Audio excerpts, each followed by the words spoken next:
Here is the uncomfortable truth about retirement. It comes down to three decisions, not a lifetime of discipline. Most people spend decades working hard, paying bills, doing everything they think is right financially, and still retire with very little.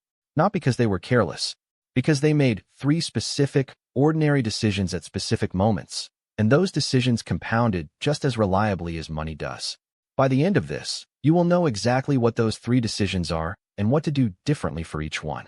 Picture someone who earned a solid salary for 30 years, paid their mortgage on time, never ran up credit card debt. In most people's mental model, that person retires comfortably. But that outcome is not automatic. What determines retirement results is not income or responsibility. It is whether you made three specific financial decisions correctly. The people who retire poor are often not careless. They are often diligent earners who made the same mistakes most people make, simply because no one ever explained the mechanics. Here is the misconception worth unpacking first. Most people believe financial security is a function of hard work. Earn more, save more, everything works out. But wealth accumulation has its own mechanics, and those mechanics are completely indifferent to how hard you worked. They respond to time, rate of return, and where money sits. You can outwork someone and still retire with less if they made different decisions at different ages. This is not about motivation or discipline. It is about understanding the mechanical rules that determine outcomes. Compound interest is the central mechanism behind this entire conversation, so let's understand it precisely. When you invest money, it earns a return. The next year, you earn a return not just on your original amount, but on last year's return as well. Think of it like a snowball rolling downhill. It picks up snow on top of snow on top of snow. The longer it rolls, the more surface area it has to collect even more. That exponential curve is exactly why time in the market matters more than the amount you invest. The critical insight about compound interest is that early money is worth dramatically more than late money. A dollar invested at 25 has 40 years to compound before retirement at 65. A dollar invested at 45 has only 20. They are both $1, but they produce completely different outcomes. This is why the most important investment decision you will ever make is not what to invest in. It is when to start. The what can be optimized. The when cannot be recovered. Time is the only input in this equation that cannot be purchased later. Here is the number that should make this concrete. Take someone investing $500 a month at a 7% annual return, roughly the long-run average of a diversified index fund. Start at 25, and they will have approximately $1.3 million by age 65. Take a different person, same $500 a month, same 7% return, but starting at 35. They will have approximately $567,000 at 65. Same monthly contribution, same investment. 10 years later, the difference is $730,000. That is not a rounding error. That is the measurable cost of 1 decade. That $730,000 gap is not explained by the missed contributions alone. 10 years of $500 a month is $60,000 in contributions, meaningful, but not $730,000. The rest of that gap is compound growth. Money invested in your late 20s had an extra decade to grow, then to grow on that growth, then to grow on that. By retirement, those early deposits look nothing like the original $500. They have been multiplying for 4 decades. The 10-year delay does not just shrink the final number. It fundamentally changes the trajectory of every dollar invested. Here is the arithmetic of catching up, and it is not encouraging. If someone starting at 35 wants to reach the same $1.3 million as the person who started at 25, they cannot simply invest $500 a month. They need approximately $1,150 a month, more than double. The math does not account for their reasons for starting late. Student loans, career changes, family circumstances, all legitimate, all irrelevant to the calculation. The mechanism is indifferent. Catching up is possible, but it costs significantly more monthly effort than starting on time would have required. The second decision where most people go wrong is where they keep their money. Keeping long-term savings in a standard savings account feels responsible. The balance does not drop. There are no scary headlines about market corrections, but here is what is actually happening beneath the surface. A typical savings account pays between 0.5% and 2% annual interest.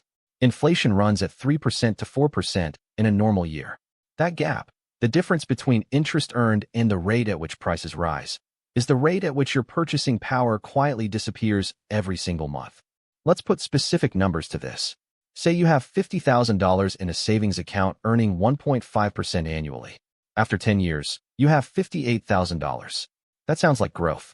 But if inflation runs at 3.5% during that period, $50,000 worth of goods and services today costs approximately $70,000 in 10 years. You nominally gained $8,000. You actually lost $12,000 in real purchasing power. The number on your screen went up. Your wealth went down. This is how people spend decades being responsible with money and end up no further ahead in any meaningful sense. A savings account does have one legitimate job: your emergency fund. 3 to 6 months of essential expenses, kept liquid and immediately accessible. When the car breaks down, when you lose a client, when a medical bill arrives, that money needs to be there without selling investments during a market dip. That function is real and important. But its job is to be available when needed, not to grow. And critically, that is not a reason to keep every dollar of long-term savings in the same type of account doing the same low-return job. Even within the emergency fund, most people are leaving money behind unnecessarily. Standard savings accounts at major banks often pay 0.5% or less.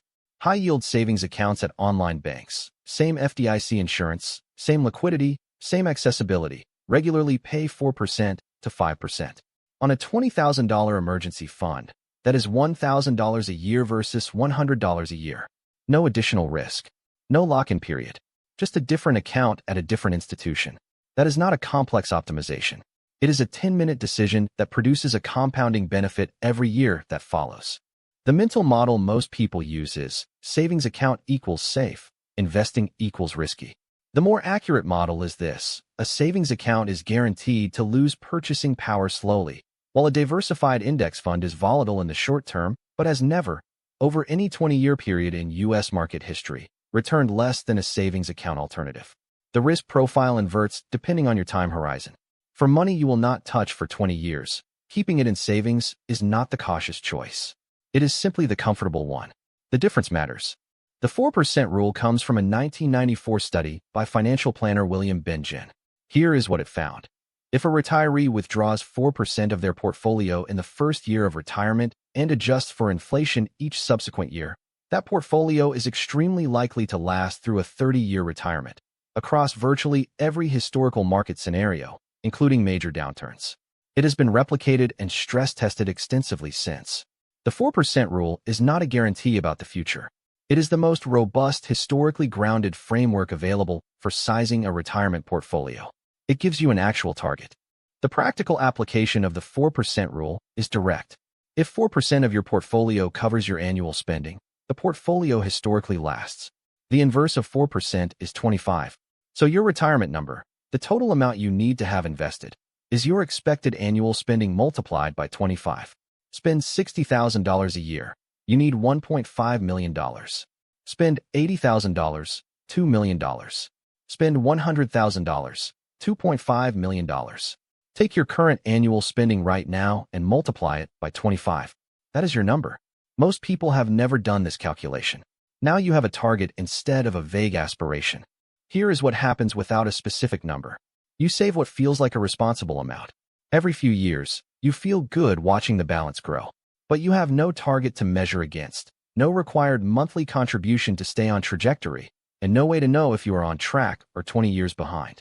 You are saving what feels responsible and hoping it adds up. Sometimes it does. Usually it does not. Hope is not a financial plan. A specific number followed by a reverse-engineered monthly contribution is a financial plan. The difference in outcomes is not subtle. The first action step is also the most clarifying. Calculate your retirement number today. Take your current annual spending, not your income, your actual spending, and multiply by 25. That is your target. Then use a compound interest calculator to find what monthly investment, at a 7% annual return, reaches that figure in your remaining working years. Compare that number to what you currently contribute each month. If there is a gap, you now have a specific, measurable problem to address, not a generalized anxiety about whether you are saving enough. Specific problems have specific solutions. The second step is moving long-term cash out of savings accounts and into investments. Not your emergency fund, that stays liquid, but any money beyond 3 to 6 months of essential expenses sitting in a standard savings account is losing purchasing power every month. A low-cost, diversified index fund, a total market fund or S&P 500 index fund with a low expense ratio, held for decades has consistently outperformed savings accounts in real terms. Open a brokerage account, set up a recurring monthly transfer, and treat it as fixed overhead rather than a discretionary decision you revisit each month. The third step is the hardest to act on, because it is about timing rather than mechanics. Start before it feels urgent. Most people delay investing until they feel financially ready. Until loans are paid off, salary is higher, life is more settled. But the cost of delay is not linear. It is exponential. Each year of waiting permanently increases the monthly contribution required to reach the same retirement target. The urgency is real even when it does not feel real. A 25-year-old investing $300 a month will outperform a 40-year-old investing $1,000 a month at the same return, simply because they started. 3 decisions separate most people's retirement outcomes. Start early enough that compound interest does the heavy lifting. Keep long-term money in investments rather than savings accounts. Calculate a specific retirement target, annual spending multiplied by 25, and work backwards to a monthly contribution that actually gets you there. None of this requires a financial background or a large income. It requires specific decisions made at specific times. The full article at realsyllabus.com walks through the complete math for all 3, with exact figures across different starting ages. Read it once, do the calculation, and start this week.